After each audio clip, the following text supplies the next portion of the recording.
ये सवाल उन लोगों के लिए जो डेली डिमांड करता है, एक्सपेक्टेशंस रखता है गवर्नमेंट के साथ में कि वॉर होना चाहिए, वॉर होना चाहिए।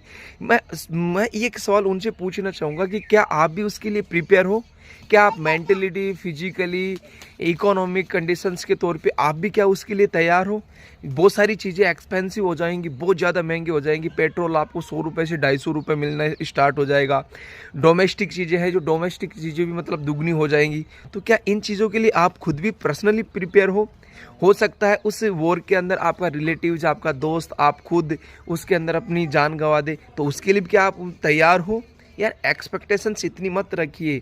डिप्लोमेटिक चीज़ें भी होती है, हो सकता है कि आप वॉर कोई किसी भी चीज़ के लिए शुरू का नहीं होता है, वो एक अंतिम अस्त्र और शस्त्र होता है जिसमें अपन यूज करते हैं।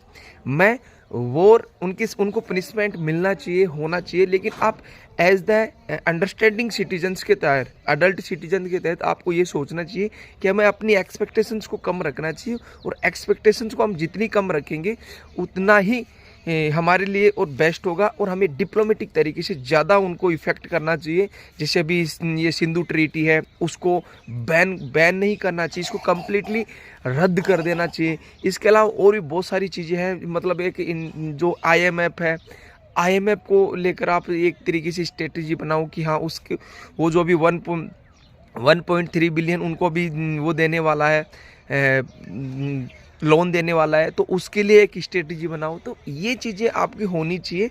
आप उसकी कमर तोड़ो यार, वो तो वह पहले से टूटा हुआ है। तो मेरे हिसाब से वॉर कोई अंतिम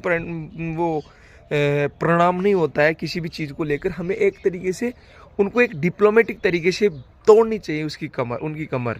तो डेट मीन्स यही चीज़ें होनी चाहिए। हाँ, होना चाहिए, उसका बदला होना चाहिए, लेकिन इतना भी नहीं कि जितनी आप एक्सपेक्टेशंस करके रखे हो कि वो भयंकर वाला युद्ध हो, रशिया यूक्रेन वाला, उसमें वो चले। भाई ये सब चीज़ें आपको भी इफेक्ट करेंगी, आपके पॉकेट मनी को इफेक्ट करेंगी, आपके घरेलू जो आपके घर को भी इफेक्ट करेंगी, सबको इफेक्ट करेंगी, mentally, physically, economy. That's why यदि आप इस मेरी बातों से मतलब सहमत हो तो एक बार कमेंट करके बताइए। धन्यवाद। राम राम।